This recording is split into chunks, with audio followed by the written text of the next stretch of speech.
বহু স্বাস্থ্যকৰ গুণেৰে সমৃদ্ধ আৰু সোৱাদেৰে ভৰপূৰ ৰাগী ইডলি আৰু ডোছাৰ ৰেচিপিটো আপোনালোকৰ বাবে আগবঢ়ালোঁ। এটা পেষ্টেৰে ইডলি আৰু ডোছা দুয়োটাই বনাব পাৰি।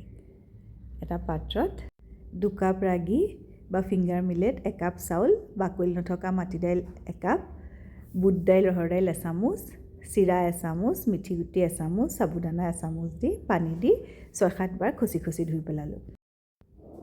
ফিল্টাৰৰ পানীৰে 7-8 ঘণ্টাৰ বাবে তিয়াই থলোঁ। আগতে বনাই থোৱা ভাত এচামুচো তাতে দি দিলোঁ।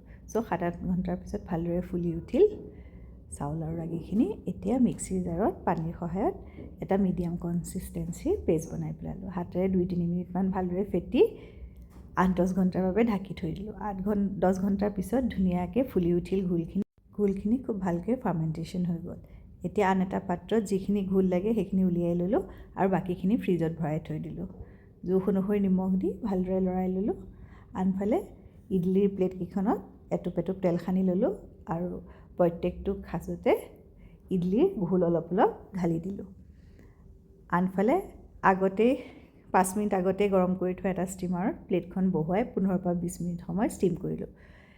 থাকি যোৱা ঘোলখিনিত অলপ পানী দি, প্ৰায় এচামুচ পানী দি ডোছা বনাবৰ বাবে ৰেডি কৰি ল'লোঁ। এয়া চাওক, ইডলিটো ধুনীয়াকৈ ফুলি আহিলে প্ৰত্যেকটো ইডলি আৰু ৰেডি হৈ গ'ল। ষ্টিমাৰটো বন্ধ কৰি থৈ দিলোঁ। আনফালে টাৱা এখন গৰম কৰি তাত এচামুচ ঘোল লৈ চাৰিওফালে ঘূৰাই দিলোঁ। প্ৰথমতে টাৱাখন ভালদৰে গৰম কৰিব আৰু ঘোলখিনি ঢালোতে গেছটো কমাই ল'ব, পিছত গেছটো আকৌ বঢ়াই দিব। এচামুচ তেল চাৰিওফালে লগাই দিব। 4-5 মিনিটত আপোনাৰ মচমচীয়া ডোছা ৰেডি। খুবেই হেল্ডি আৰু টেষ্টি ৰাগী ইডলি আৰু ডোছা ৰেডি। আপুনি ভাল পোৱা ছাইড ডিছৰ লগত পৰিৱেশন কৰক। ধন্যবাদ।